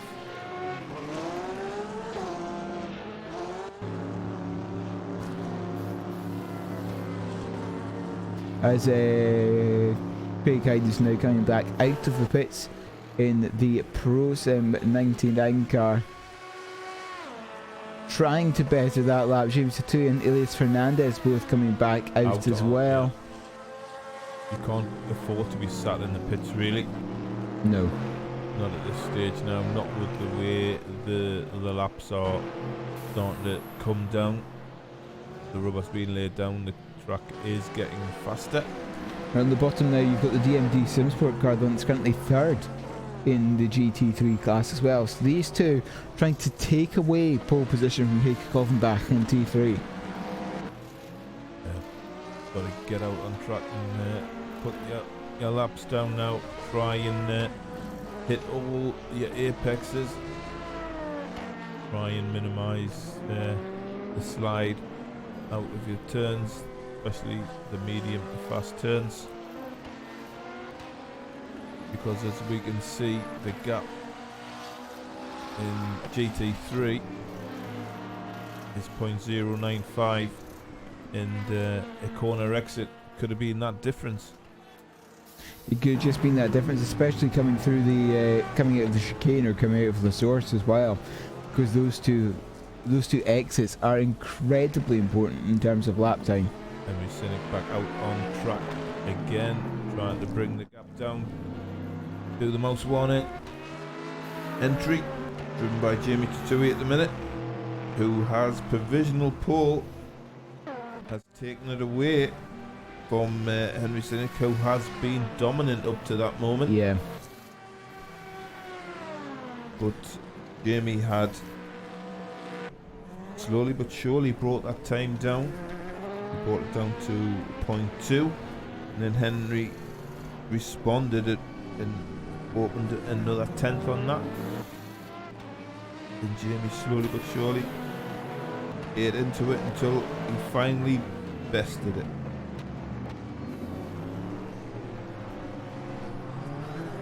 .338 kilometers an hour for Craig Hyde at braking for Lecom. 338. How much is that in real money? In real money. I just deal in miles per hour. Oh. Not these dirty continental kilometers per hour. Definitely not. Not me, Even though it sir. makes it sound like you're going faster. Yeah, it does actually. Oh, is this a GT car? Oh! Well, that was They met on the same part of real estate. Could you believe it?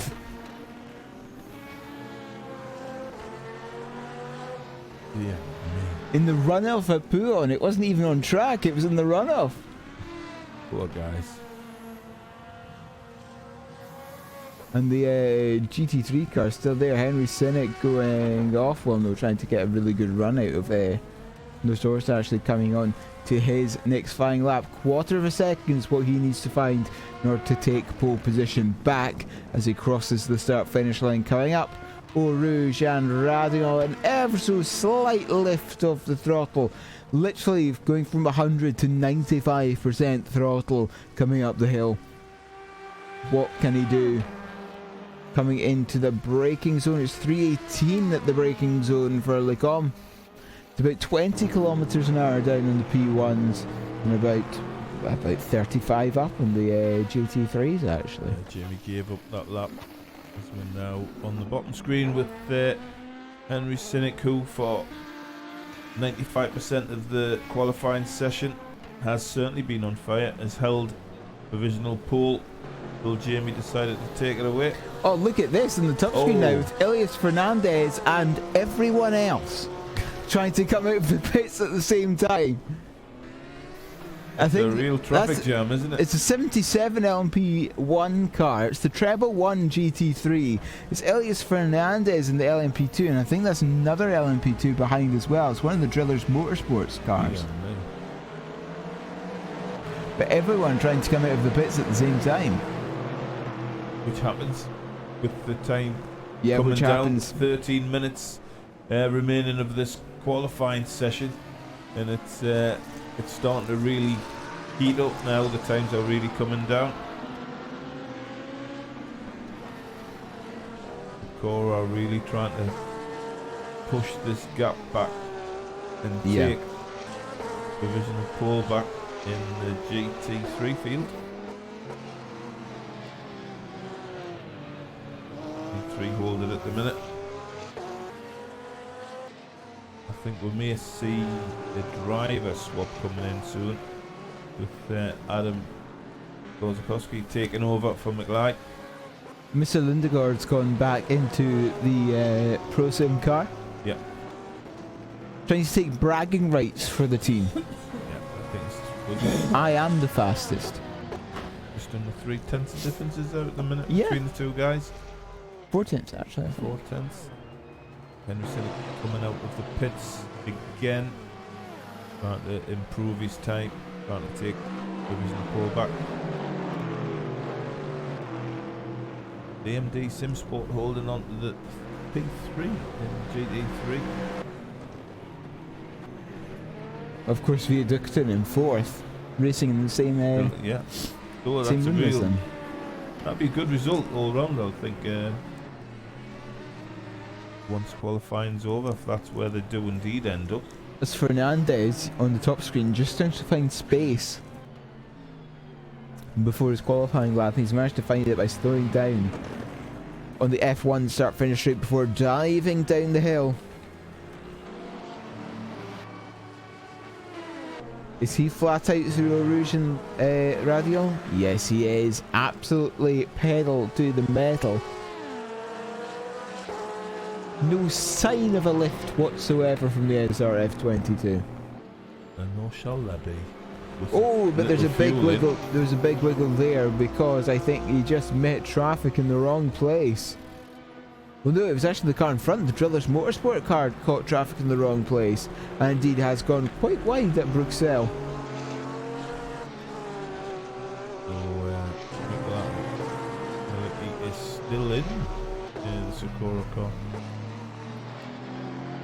And if there will be a driver swap.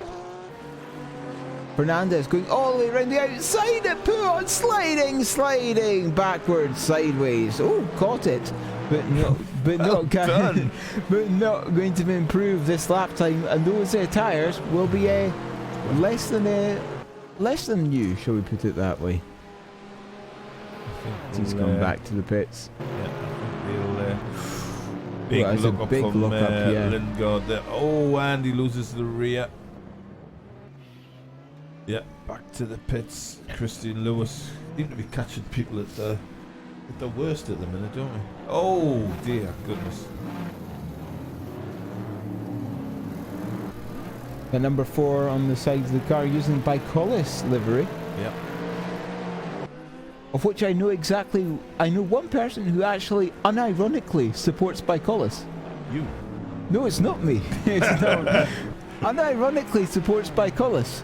So of course we torment him mercilessly every time they don't finish a race, which is every race.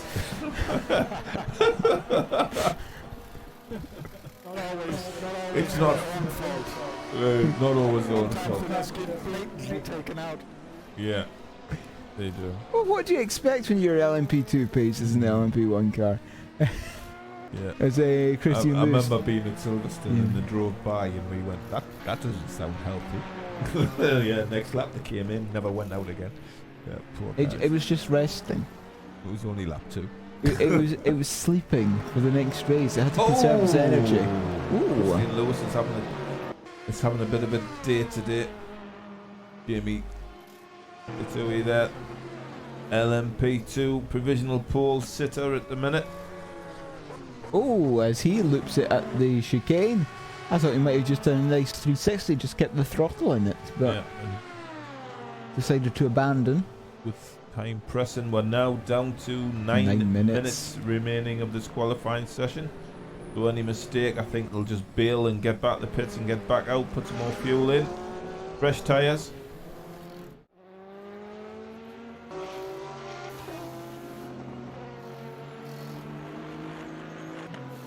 Don't forget, qualifying session.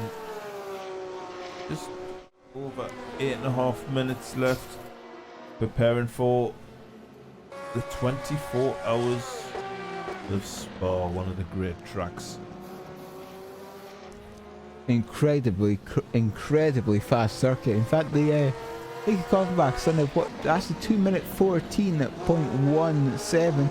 It's an average speed of about 188 kilometers an hour. For a GT3 car, it's fairly rapid. Yeah, that's for sure. But it's a great track to drive and whatever machinery that you choose to drive it in. The 156 that the LMP2 pole time is, that's about an average speed of 215. Yeah, God. Again, quite Did you have all rapid. this written down, Neil? No. No.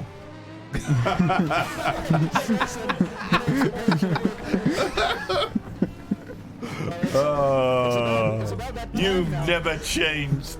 Around that time now, guys, if you want to set a fast lap time, you need about two laps of warming up the tires and Yeah. then a flyer. And if you look at the time now, 7 minutes when the other Oh, Oh, that was Mr. Viaducting. Lindegaard. And Oh, that's going. P2 went off there in That's not sympathy. going wrong. Oh, that was Drillers as well, perhaps having an incident. Good God, man. And Christian comes off again in sympathy at the other side of the track. That was very, very impressive, I And they're must all say. coming out the pits again. So this is the time, guys, that you need to be getting out if you want to get your tyres to optimal. and that being said, let's do a commercial break. No. No, we'll stay live with qualifying until the end. Everyone's exiting. Everybody's coming out now, realising how tight the time is. Exile, guys. Mike McCoy at the wheel.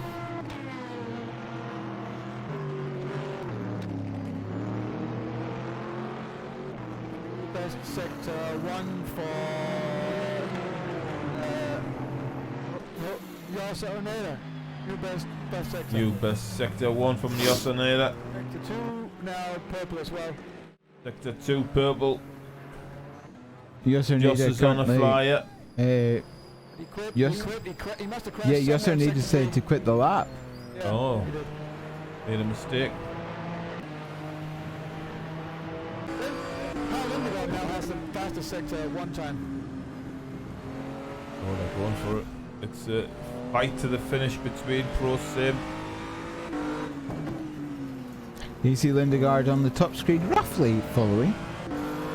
And on board with Christian Lewis on the bottom screen. Traffic in front. Clears that. Let's see if he can spot his braking point. That car seems pretty lively, shall we say? Yeah, it really Can I is. say something? I think the first 3 cars are running low drag, and that Lewis is running normal drag, well, low drag certainly faster for qualifying, but I don't believe it will be that way during the race. Yeah. It'll turn out different. Well, we'll see. Between the low and high drag system. Jamie Tadui still holding LMP2 provisional pole with nearly 4.5 minutes left. Clears the GT3 car quite nicely. Don't think that would have compromised his lap at all. Oh, that's a fairly interesting line there by the 99 car coming up the hill. 4 wheels on the grass, lovely. And it's still going forwards. Somehow, I'm fairly surprised that it is. As Lindegaard's coming through Les Combes now and down towards Bruxelles.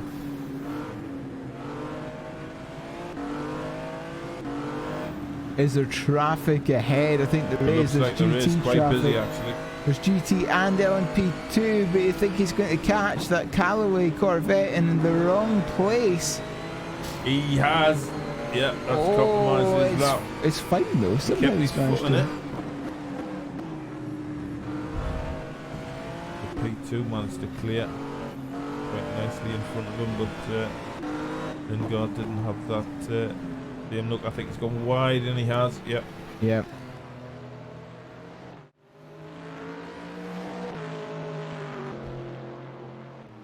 The 2 put paid. As Louis' chance. Mikolaj Mulicki's gone first in GTs. taking the pole away from Heikki Kolvenbach at the With very last minute. 3 minutes left. So Heikki Kolvenbach, there you can go exactly a tenth of a second the lead. Lewis lost it in the bus stop, I think. He was just on a good lap, but lost it. So here we are. Qualifying session throws it up again. It's been tight for 2 hours this in the GT3 class. Real tight. Very, very tight. And Sakura come back and take LMP2. it in the last couple of minutes. 700ths of a second the gap in LMP2. Oh my goodness me. SRF from Mouse All 1. of the LMP1 cars are in the garage, so they packed it in apparently. Yeah. Yeah. LMP1, that is it. Looks like Jossoneda has claimed the honours for P1 overall. Yep, and you can see all the names are grey, which means they are all in the pits. That is it from the LMP1 field at the moment. You can see Turn over to P2. You can see Ferran Grau on the top screen. Oh, the car it's currently in third. Been reclaimed. It's been reclaimed. Henry Cynic is back. Yeah, Henry Cynic back. He's on the bottom screen trying to extend that lead, trying to fend off Jude Ferran Grau, do a faster lap. All the midfield in the GT3s are in as well. DMD are in the pits, so that's it for them. It's all between T3 and Sakura.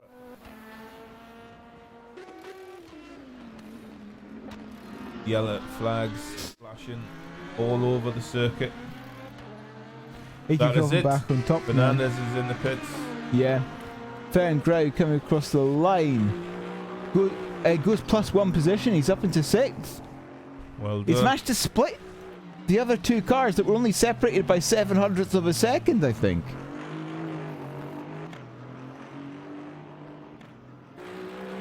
We'll see when it comes back round to LMP2, but I think he split first and second somehow.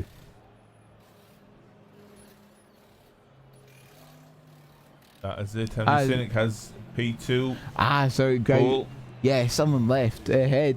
Power left. Yeah, Power left. So at the exact same time he crossed the line, he went up a position. So I thought he managed to split them, but no. Kolvenbach is still out on track, but it looks like Sakura may have got pole that looks in like the it's it. GT3.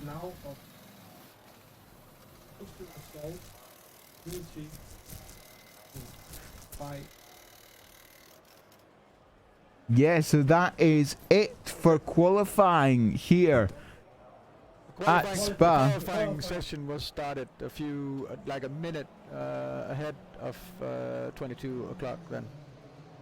There's still 3 seconds left, and there we go. There we go.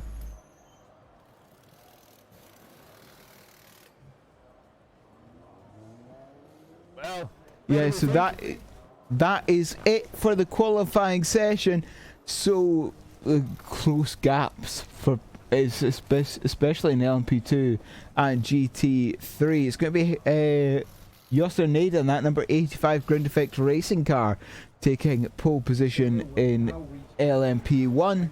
In LMP2 it is going to be Henry Cynic and Drillers.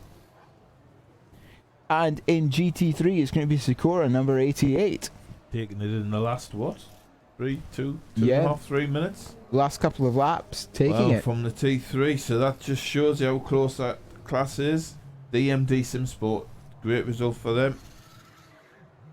And our good friends at Viaducton. Yes. Well done to them. They really worked hard for that. Taking that 4th, yeah. Yeah, really worked hard for that. So that sets them up quite nicely for tomorrow. But I think driver of this session was definitely Josser Neda there with that time. He started off fast and basically got faster. and there was no compromise there at all. Definitely. And nice touch there by the Pro Sim guys. Congratulating Joss on that great lap. But that's back to 0, ready for tomorrow for the 24 hours. Where the guys will have a look See if there's anything they need to adjust. Keep an eye on that weather. See what's happening. See if they have to do anything with the setup. And look at driver Vince, who'll be taking over from the initial driver that starts the race. Yeah, and something about endurance racing, you know, endurance racing qualifying is nice, but it doesn't. It is nice. It is nice to show that you've got the ultimate 1 lap pace, but race pace is something entirely different. Yeah. The World Endurance. It's an appetizer. Yeah. The World Endurance Championship has done 8 races here at Spa since 2012. Now, fun fact, in the LMP1 and LMP2 classes, out of the 8 races the WEC has done in real life here, only twice have they been won from pole. Yeah. And in the GTs, it's been 50% of the time. 4 out of the 8 races have been won in pole in GTs. Yeah. So perhaps that bodes a little bit better for Sakura than it does for Ground Effect. Yeah, it's and the drillers. team strength and depth that will count over the 24 hours. That's for sure. And there's some strong teams in the GT3 field. Definitely strong teams in the P2 and the P1 field. There may only be 3 cars, but they're strong lineups. So we'll see. Ground Effect have started really well, and they'll be looking to carry that on when the green flag drops tomorrow. Green flag drops tomorrow. So, yes, the green flag does drop at 12 p.m. midday, Copenhagen time, Central European Summer Time. We will be on air from a time before that. Yet to be denoted. Yet to be decided at this point. Yes, it will be. All the timings for the live commentary will be put out on the GT4. Yep. 24H community page, so you'll know everything. Yeah, so so join us tomorrow for the 24 hours of Spa. It's going to be a very exciting race. You don't want to miss any of that. So for myself, Nick, and everyone here at GTR24, we'll see you, well, Wales, I would say tomorrow, but now it's today here. So see you. So see you later. Hopefully for some combined breakfast and stuff like that. Maybe already from 9 o'clock with a sort of more maybe community feel on the broadcast at the beginning, because I think we're going to be eating some Danish rundstykker. Oh, rundstykker. I'm not even going to attempt to say that. Coffee and relaxing. Things with Danish. Yeah, with Danish. From the back. Yeah, yes. You've got to get the throat sound in Danish. Not as sophisticated as Swedish, I must say. Oh no, I've got to run away quickly now. But for myself, Nick, and everyone here at GTR24H, we'll see you at about 9 o'clock Central European Summer Time. So long, farewell, and we'll see each other on the other side.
communication. It started out as a conversation between two people, but as time went by and people's needs became greater, they developed more ways to communicate.